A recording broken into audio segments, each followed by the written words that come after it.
This lecture is being brought to you in part by the generous gifts of these sponsors.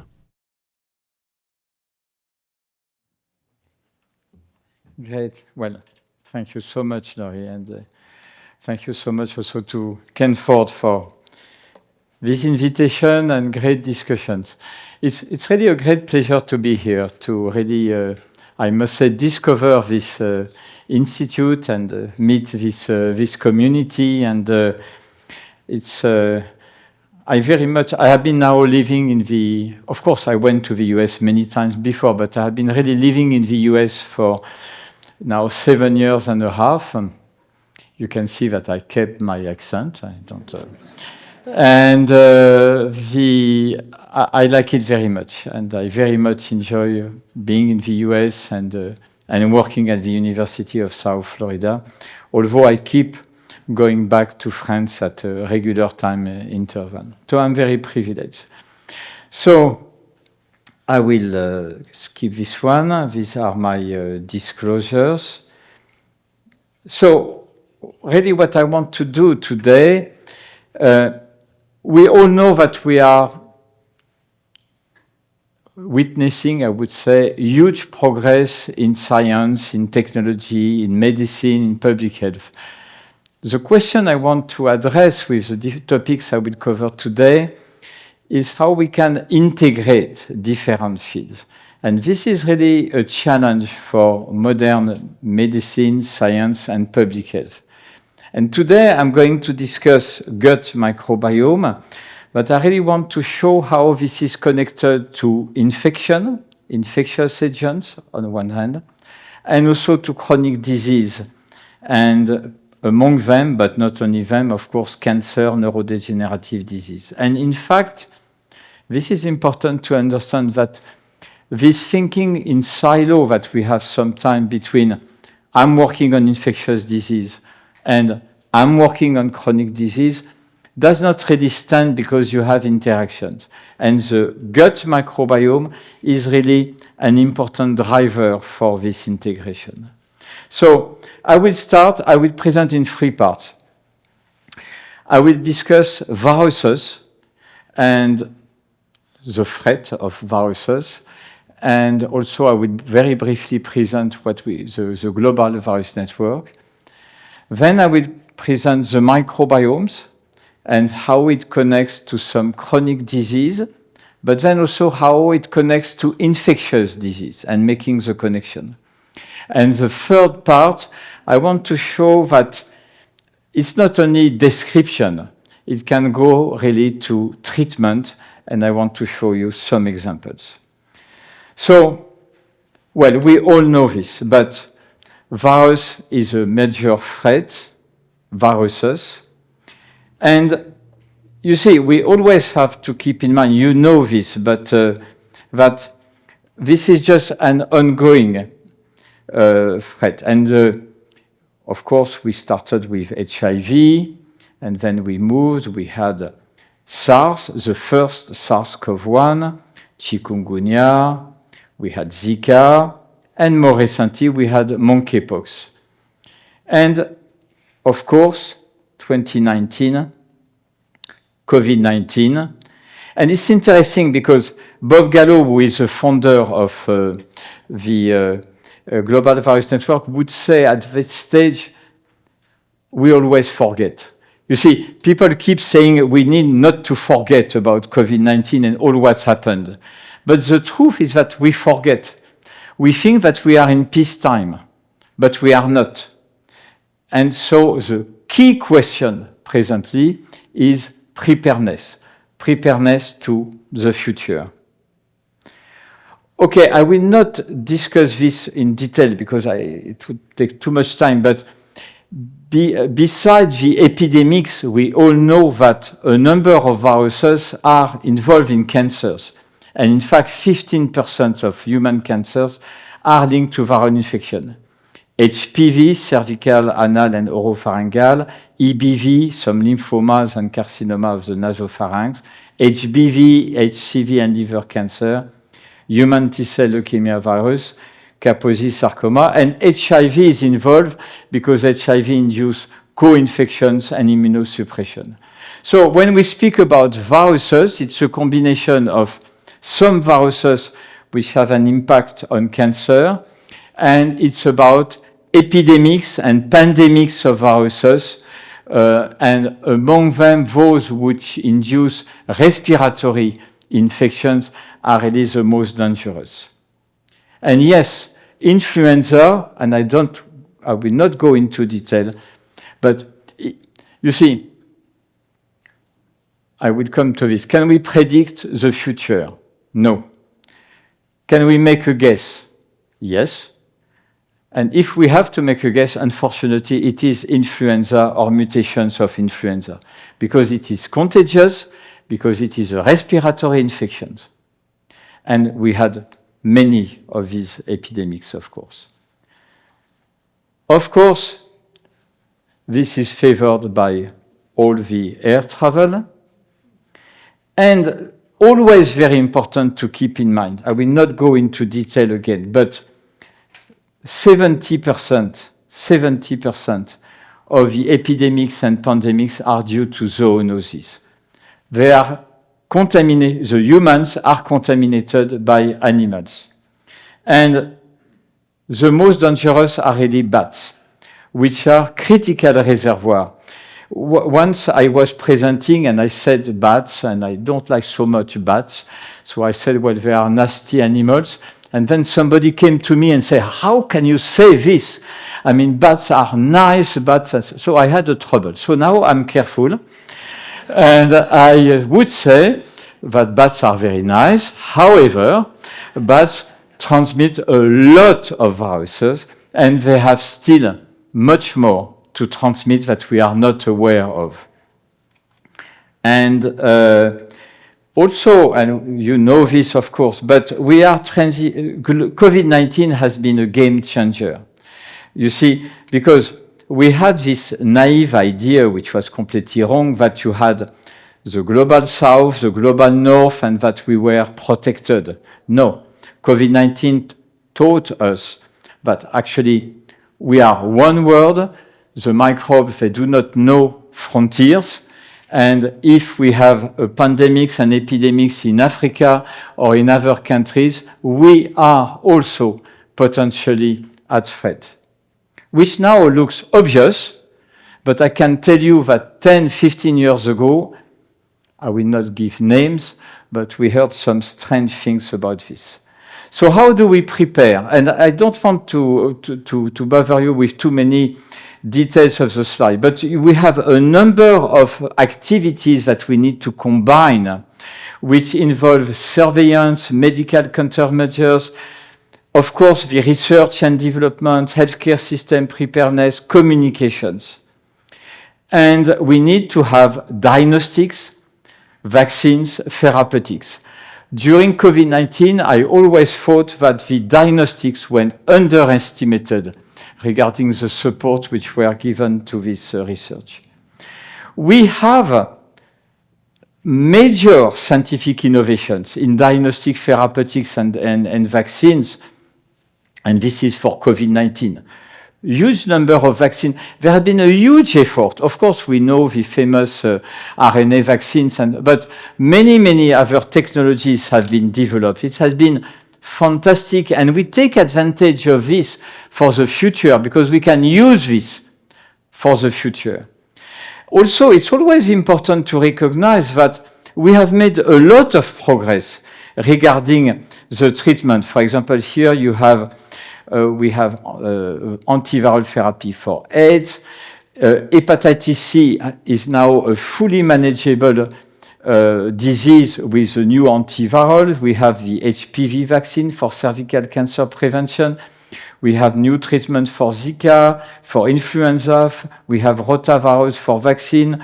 We have treatment for Ebola, and so on. So we have many things have evolved over the past 10, 15 years. So can we predict disease emergence? That's very important. The answer is no. There is no way, in contrast to what some people are telling sometimes, to really predict. What we need to do is surveillance. So what is written here is that the humans are the best sentinels. We need to focus on the interface of human populations and animals and establish global data sharing mechanism. That means we need to share the data. Looks absolutely obvious. So difficult, with a number also of political, emotional, and so on. Now, closing to this, wastewater is a very good example of a newcomer for the surveillance. When you analyze the wastewater, you can predict at least 2-3 weeks ahead the occurrence of an epidemic. And for COVID-19, you could predict, for example, the new mutations in the virus.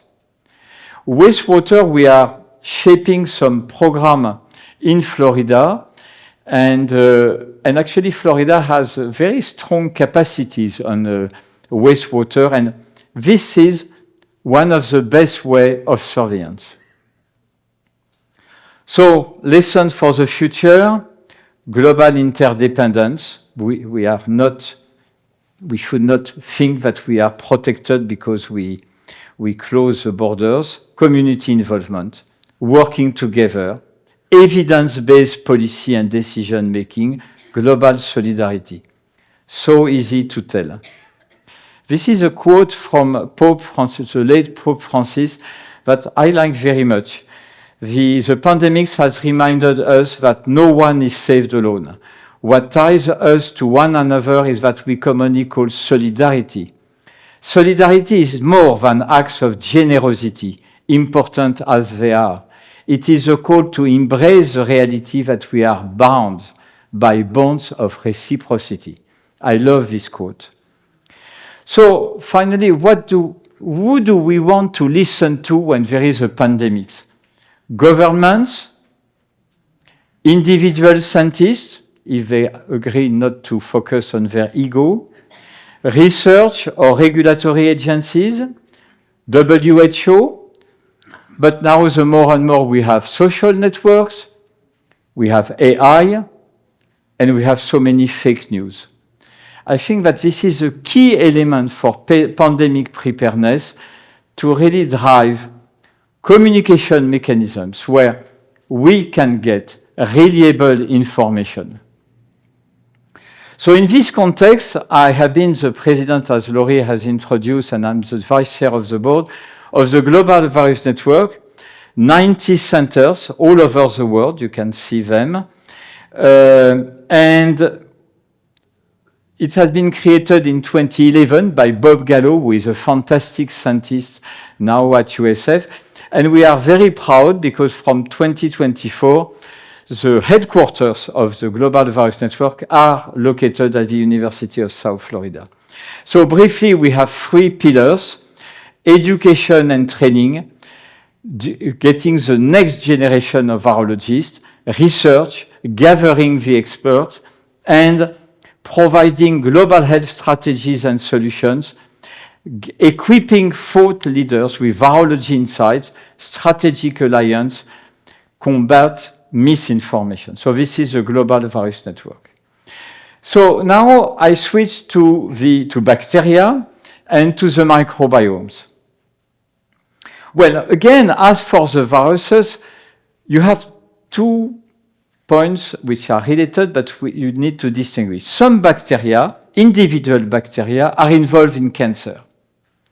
For example, a nasty bacteria, which name is Fusobacterium nucleatum, is involved in a number of cancer, esophageal, but also colorectal cancer. You have the Helicobacter pylori for gastric cancer, where is here? This is one of the most famous, gastric cancer, Helicobacter pylori, Fusobacterium, and several. You also have bacteria which, by some of their protein, drives resistance to chemotherapy. In other words, the bacteria produce a protein which will impair the effect of anti-cancer treatment. And this explains why some cancer may be inefficient. So that's one situation. A single bacteria, an effect on some cancer. Of course, they are not doing this only, but cancer is the result of many events, including genetic, of course, tobacco, alcohol, environment, and so on. I'm not telling you that these bacteria immediately drive directly the cancer, but they contribute to the development of cancer. And then there are microbiomes. What are microbiomes? Well, there are huge population of bacteria. We are more, as we used to say, more microbiotes than humans. We have 10 times more microbial cells than human cells. And all of you today, you have between 1.5 to 2 kilo, in kilogram, built by the microbial mass. We have many genes which are expressed by our bacteria. And these bacteria produce what we call metabolites, which are small molecules which have an important role. And 60% of them which circulate in our blood are originated from gut. So what is at stake is a symbiotic development between our genome and the bacterial genome. So I will not discuss this because it would be too complicated, but I'm talking of bacteria, but unfortunately in the gut we also have viruses, we also have fungi, and it is extremely complex. But for the sake of understanding, we need to focus on bacteria. And what is important is this interplay between our genetics, our genome, and the bacterial genome, and the interplay with the environment. And within our bacteria, we have some of them who are good guys, anti-inflammatory. We have others which are not so good, pro-inflammatory. And what is important, and this is key to understand the talk, is that what we call, there is a word for this, which is dysbiosis. What does it mean? It means that this proportion between, say, the good and the bad, to be simple, they can be modified. And when they are modified, we call this dysbiosis. And what I'm going to show you is that this dysbiosis is involved in many diseases, and also, I will come to this, in infectious disease. Nothing new. This is what I always like, you see. From left to right, Hippocrates, all diseases begin in the gut. China, horrible, at lunchtime, at dinner time, if you think about it. Yellow soup, which means that they were giving to the patient something which came from the feces of some guys. And Metchnikoff, Nobel Prize at the Institut Pasteur, who discovered really the probiotics. The gut microbiome, I will not go into detail, is involved in all what is shaping our individual. The metabolics, the storage of the fat, the energy, the metabolites, the vitamins, the immune system, all of this develops thanks to our gut microbiome.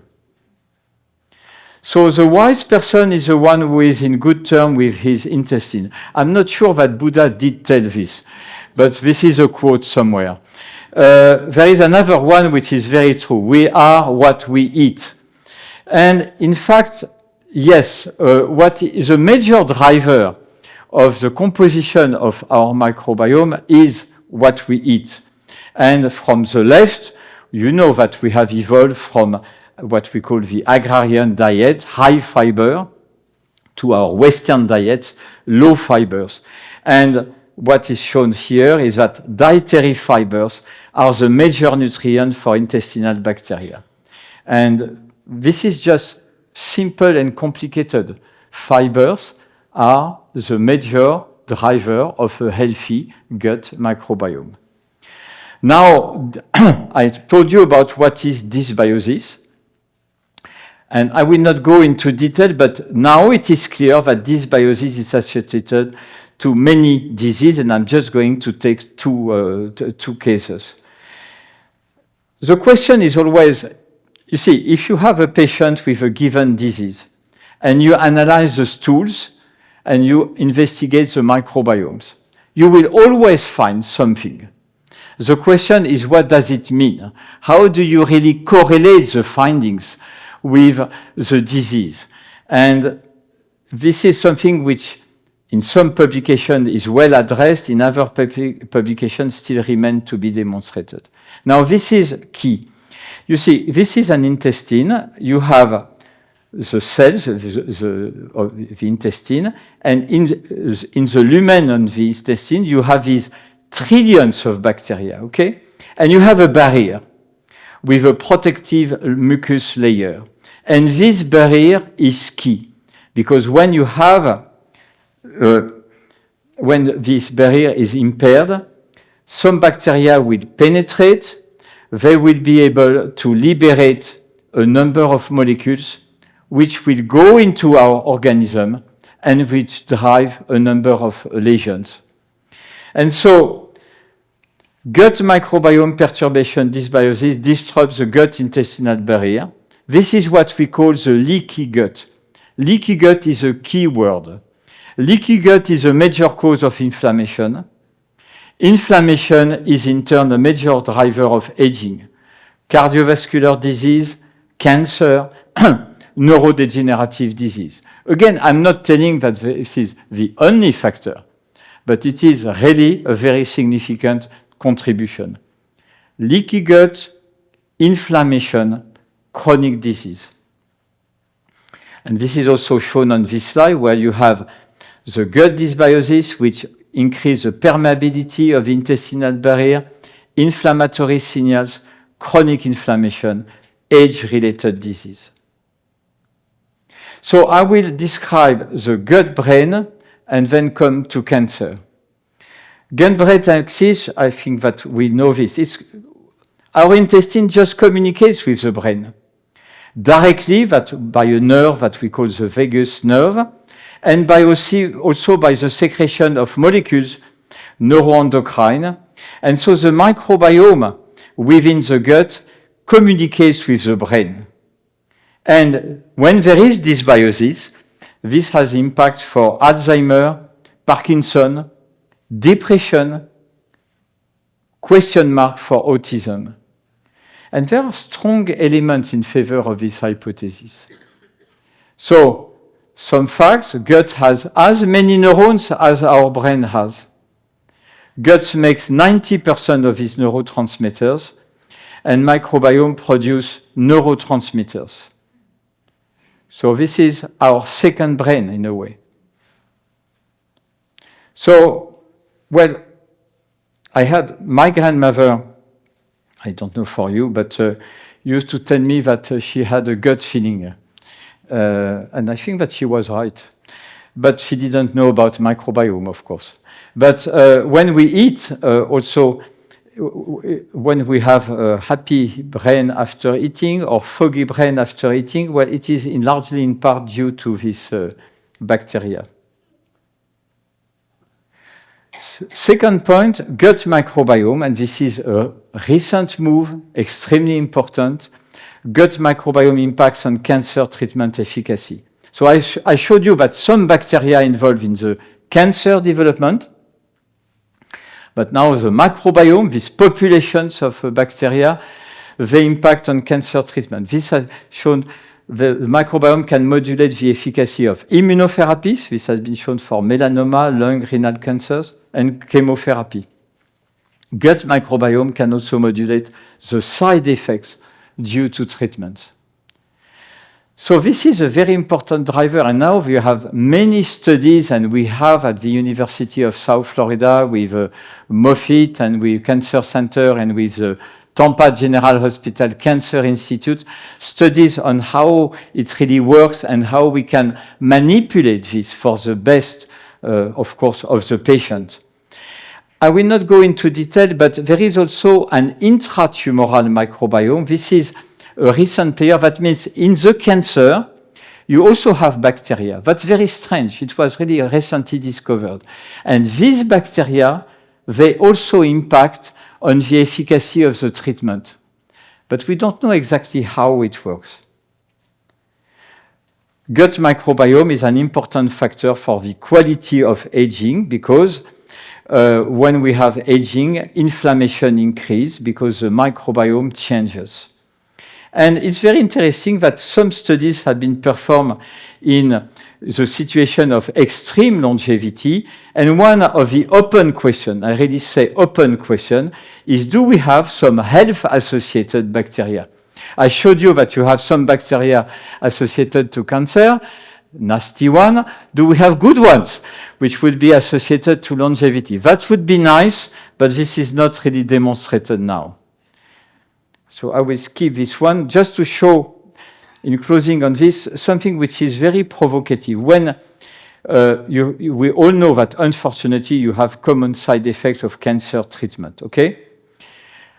Leaky gut inflammation is again at stake. But what I show here is that cancer survivors have sorry, there is a mistake in the cancer survivors have a leaky gut inflammation, and they have a long-term leaky gut inflammation, and they develop cognitive decline and poor quality of life. Of course, not all of them, but this is relatively frequent and recent. Cognitive disorders which are observed in cancer survivors. And clearly, this is a group of Dr. Yadav, who is working with me at the USF Microbiome Institute. They have shown that when you analyze some bacteria in the stools, you can, in a way, predict those who will develop these cognitive disorders. Which means, microbiota can maybe use in the context of what we call predictive medicine. If you study the stool of patients, you analyze the microbiome, it seems that maybe, but there are some arguments, you can have what they call bacterial signatures, a combination of 20, 40 bacteria, which would lead to identify individuals at risk of developing an inflammatory bowel disease, possibly at risk of developing in the future neurodegenerative.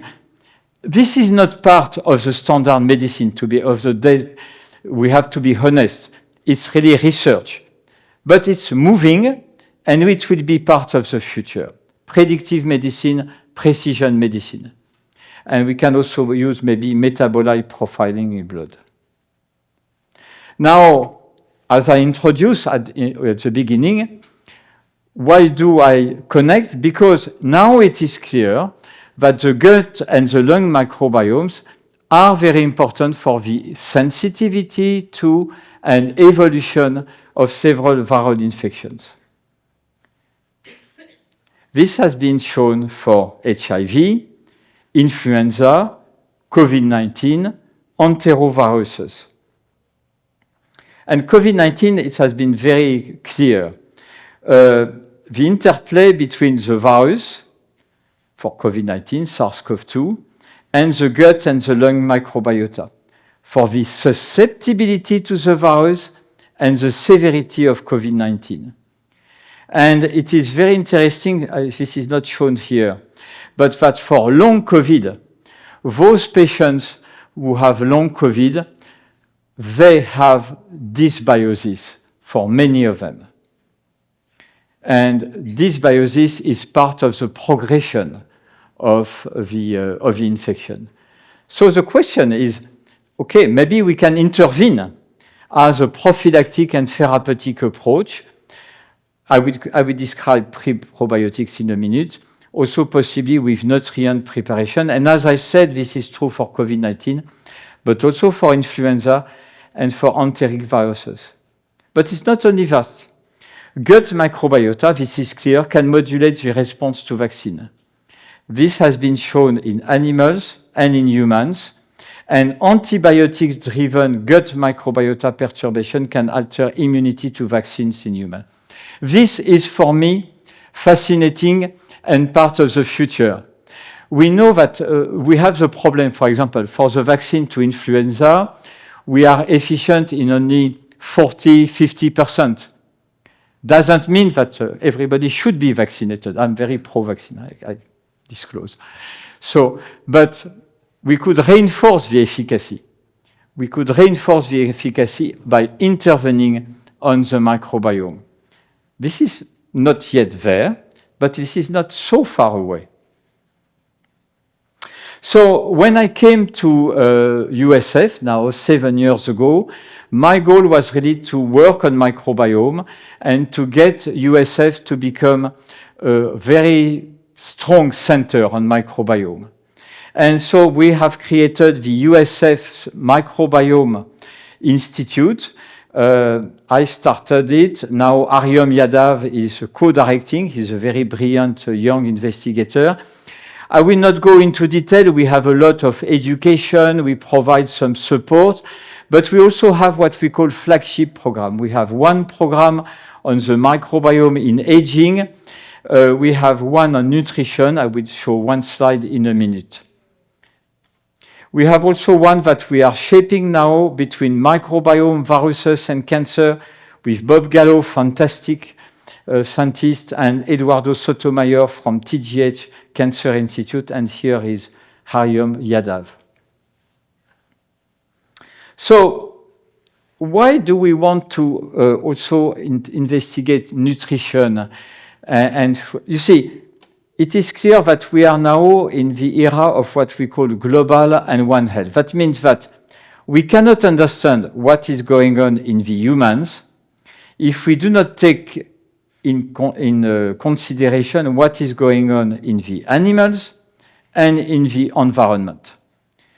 And it's about the integration of all of this, which can help us understand what, how all of this is working.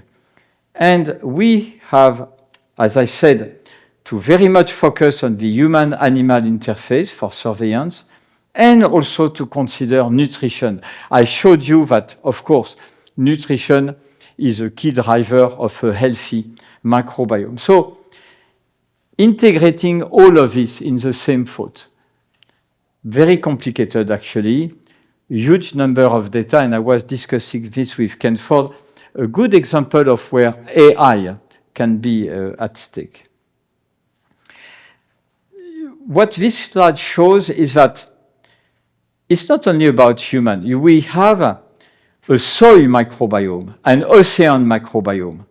And the soil microbiome is key for the plants, hence the food, and hence the gut microbiome, and hence our health, and hence the prevention of some viral pandemics. So we have really to embrace this continuum to really understand. And this is what we are trying to do at USF. We have created with Miranda Mattingly, David Himmelgren, who are great friends and collaborators, the USF Future of Food think tank, where we gather research, education, urban farm, to bring together all the organizations which on Tampa Bay are at stake with hunger, with food security, food safety, and I think, and of course I cannot detail, but all of this, if you are interested, by the way, I will be pleased to answer to questions even by emails and to put you in contact with these marvelous people. So I will close, my first part will be on therapeutic innovations. Because it's all very good to describe all of this, but before I go to the therapeutic innovation, I didn't want to add too many slides, but I want to emphasize the following. Today, I'm telling you, I'm telling you about gut microbiome, okay, which is great. But you have many microbiomes. You have the lung, you have the vaginal microbiome, you have many of them. And what I have described to you with the dysbiosis also for these other tissues. That's one point. The second, I just mentioned this, but this is important, is that in the gut you have the bacteria, but you have also trillions of viruses, which are mostly actually viruses of the bacteria. And you have fungi. And so far, nobody has been really, you could say, okay, just analyze everything and tell us the result. Nobody so far has been able to analyze the huge amount of data which are at stake.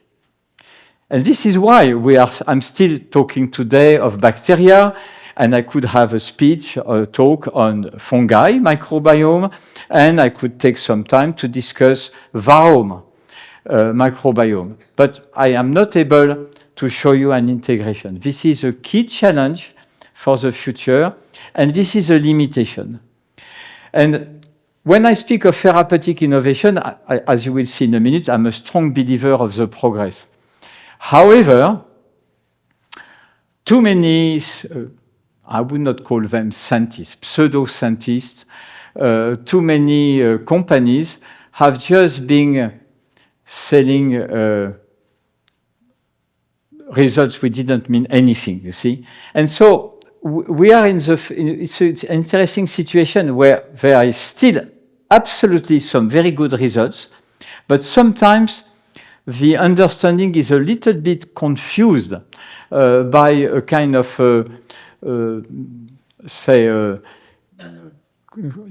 noise, back noise, I would say, which gets things confused. Yeah.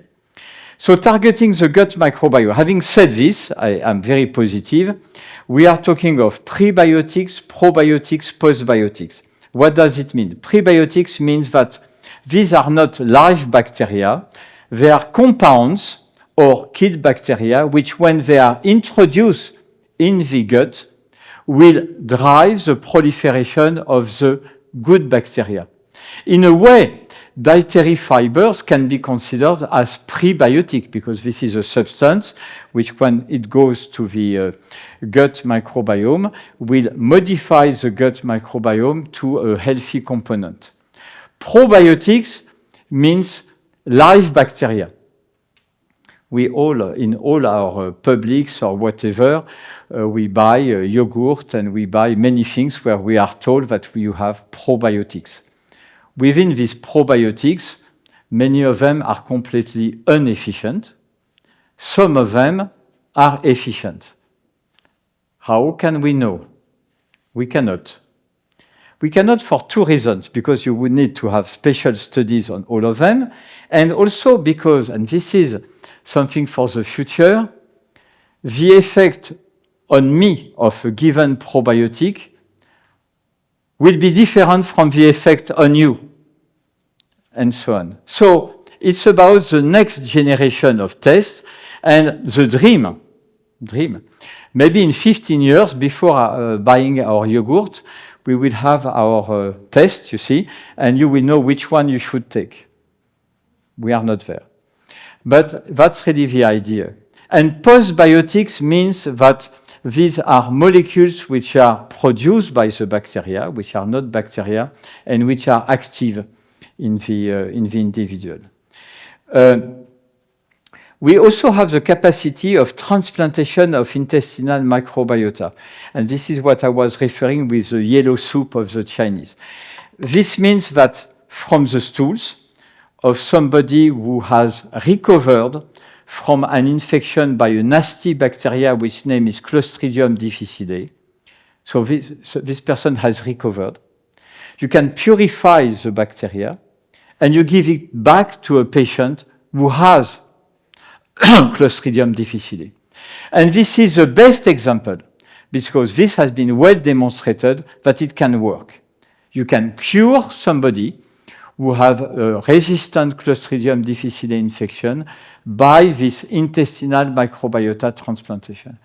Now, there is a huge effort worldwide to use this also for chronic disease. Can we use this for inflammatory bowel disease? Can we use this for cancer? I told you to reinforce the efficacy of immunotherapy of cancer. Can we use this for the treatment of Parkinson, of Alzheimer? We don't know. But just to explain that this is a huge effort. The problem with transplantation, and I don't want to go into detail, is how you standardize. You see, and also now, instead of having this dirty description of what we are doing, is to have the bacteria purified, put in capsule, and then you can swallow the capsule. It has to be demonstrated that it works. And you can target only the gut microbiome, or you can target both the gut microbiome and at the same time have an effect, a general effect on the organism, not only within the gut. And I will give you 2 examples. So I'm not going to detail, but this is something we are very active at the USF Microbiome Institute, and this is a work from Dr. Yadav. So he has discovered a postbiotic, and they clearly show that it reduces leaky gut, and you see this is available now in pharmacy and in CVS or others. And they also have what they call a symbiotic. Symbiotics means you add both probiotics and prebiotics, and they have designed a special yogurt, and they are working with Feeding Tampa Bay. This is an example of the think tank for the future of food. I'm not implying that this works always. I'm not implying that this is only that. There are many other things which can be used, but we can, at least it's about serious science. This is what we can say. Now, for the second example, metformin. Very interesting, metformin, this drug, and we were discussing with Ken Ford. The metformin is well known to have many effects against diabetes. This is the main indication, although now you have the GLP-1 receptor agonist, but it's also possibly promoting an healthy aging and possibly having anti-cancer, maybe at the expense of side effects. But what is shown here is just to show that a drug like metformin, which is active in all cells of our organisms, it's also active in the gut microbiome and reducing the leaky gut. And I will close, and this is a personal presentation. I mean, this is, I have an academic position, but I have created with some friends a small biotech that we call the Healthy Aging Company. And I'm going to very briefly show a few slides on this, because it's a good example of what we are talking about. This is a molecule that we call ALF 5755. This is not the point, but it targets resistance to insulin. It is anti-inflammatory. It has a number of metabolic activities, and we promote this for the treatment of diabetic peripheral neuropathy and cognitive disorders, and in fact, we have excellent preclinical data. But at the same time, and this is why I show this slide, we have shown that our molecule preserves the gut barrier integrity, reduces bacterial translocation, in other words, prevents leaky gut. So you see, with metformin, with this drug, the idea is to show you that a number of molecules which are active, we would say on the systemic level, are also active through the gut microbiome.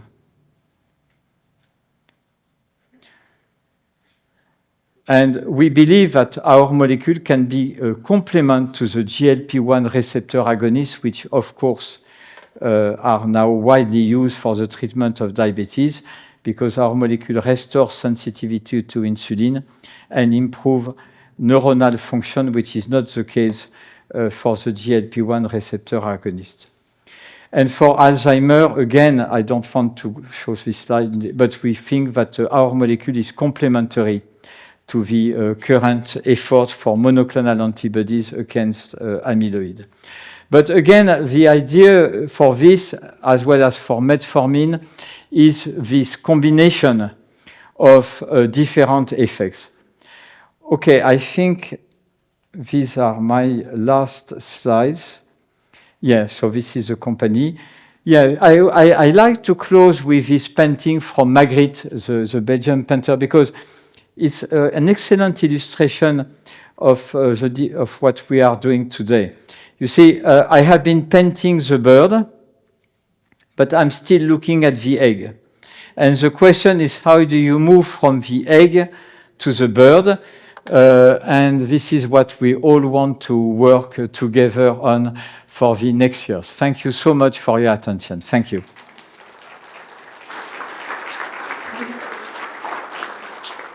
Thank you, Christian, so much.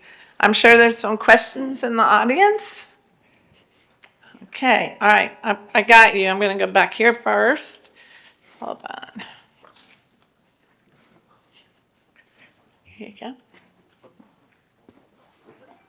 Your talk was extremely interesting. How do genetically modified foods influence how our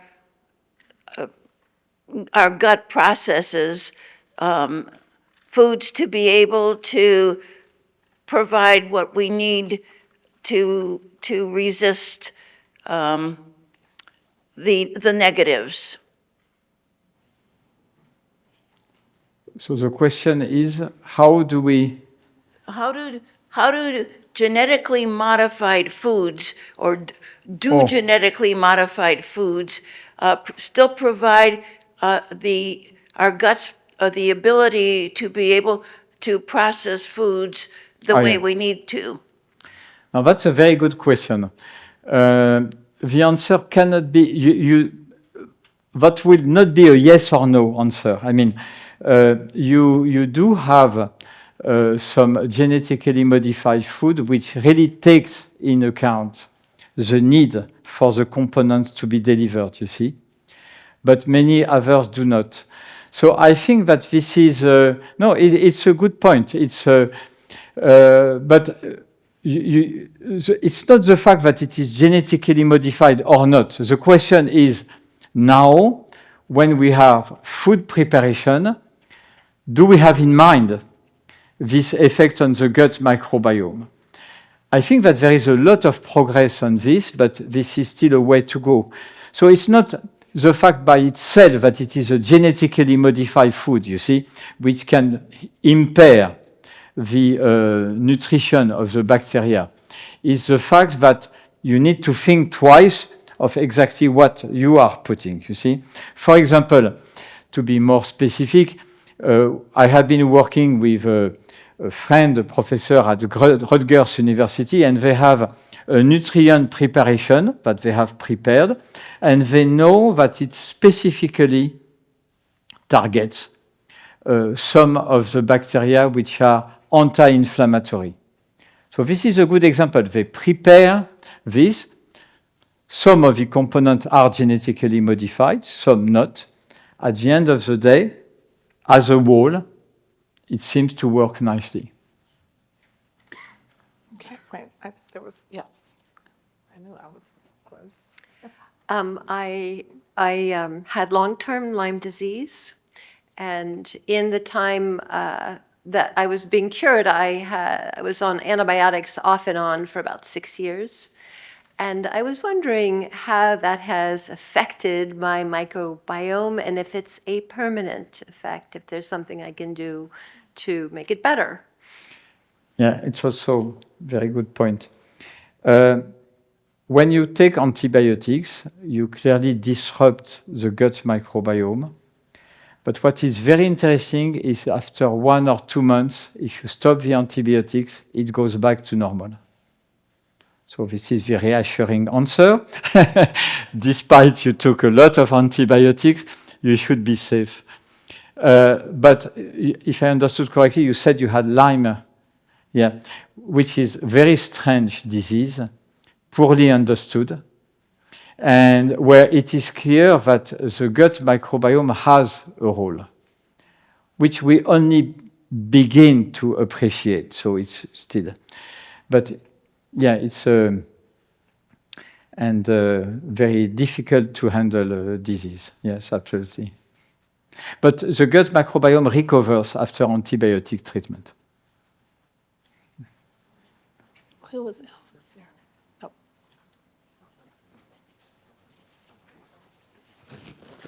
Who is it? Who was? Okay, I'm going to go. I'll go back up here. Jenny? Thank you very much for your information. I had a question about celiac disease and the microbiota. And personally, I have a child who ended up with celiac secondary to prolonged antibiotics for a Clostridial infection and osteomyelitis. And when he recovered from that and we got rid of the infection, he ended up with celiacs. He's been doing well on a celiac-free diet, but I wasn't sure, would prebiotics, probiotics, or anything help, and leaky gut help to try to reverse celiacs for someone who had it induced by infection? Yeah, it's very complex. So I would see, and I think that as always, you have to think also on a case by case. You see, so it's always difficult to give an answer because I don't know exactly the case, and so I need to be careful. But when you have this celiac disease, this is what you are referring to. It is clear that the diet is at stake. I personally think that yes, some pro-prebiotics might help. I think it is absolutely impossible to predict the effect. I would say that I would try. You see, it's more, this is really the contrast. I showed you some science, I showed you data, laboratories, and then I answer, well, I would try. Okay, but that's the reality. And this is what I was trying to say when I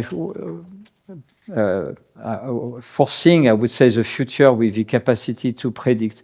But yeah, I would see no harm to try. But then the next question you will ask is, okay, but which probiotics will you take? And and the answer is, I'm not here to sell probiotics. Of course, I have a bias to those developed at USF, but no, honestly, I don't know. Honestly, I don't know. Sorry? I'm a veterinarian, and Yeah. so I know we use probiotics, and we do fecal transplants too. Yeah, in my oh, field. sure. But when we use probiotics, the FDA is not, you get a bottle and you don't know exactly what's in that bottle. And there's been some good science that has taken, at least in veterinary medicine, the standard probiotics that we sell and look to see what bacteria are in them, and it's not always what you think they are. Absolutely. The same I'm sure holds that's true in people. Yeah, the same holds true in human. But you are a veterinarian, it's always interesting. The veterinarians have discovered intestinal microbiota transplantation Right. 2 or 3 centuries ago. The medical doctors didn't discover anything. It's only the technology which has evolved for the microbiome and which makes us able to analyze the bacteria. But the knowledge that the microbiome would be important, that goes back to many years. So no, I do not have a precise answer. But as you said, the FDA regulation is also a problem. Yeah. Thank you for being here. I had a strange experience about 20 years ago when I had symptoms of like influenza or cold, and I just was not getting better. And after about 4 or 5 days, I went to the local medical facility. And the reason why I went is because I started feeling like I had pain in my kidneys, and that was scary to me. So I went in, fortunately got to a fantastic doctor that was good at diagnosing hard to diagnose cases. They did blood tests, they did a scan. They couldn't find anything. And he's standing right in front of me as I'm talking to him, and he says, "Greg, I think you have a bacterial infection. I smell it on your breath." Yeah. And he gave me some antibiotic that you had to take for 6 or 7 days. I felt better the next day. I mean, So I know the bacterial stuff is for sure, it's real. And it must be really difficult to diagnose. It is. It's an interesting experience which shows that when you have a viral infections and influenza, the dogma, which is real, is don't take antibiotics. It's a virus. We not do anything, which is true. But after a few days, you can have super infections with bacteria. And this is what happened for you, apparently. And then you are in a situation that you have to treat the bacteria. So it goes to antibiotic because this is what we have. And yes, and the smelling of the bacteria, it's an interesting experience, but it's a diagnostic mode. You can also take blood and make some tests, but yeah.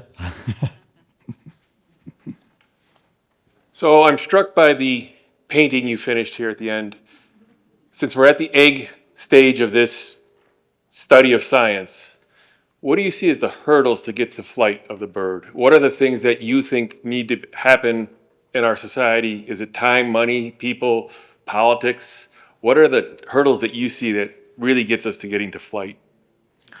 Well, it's also a very good question. It would be tempting to say all of them together, but if I have to rank by priority, I would say fighting against silos. And this is why actually I wanted to show you today work on viruses, work on microbiome, work on gut-brain, on cancer.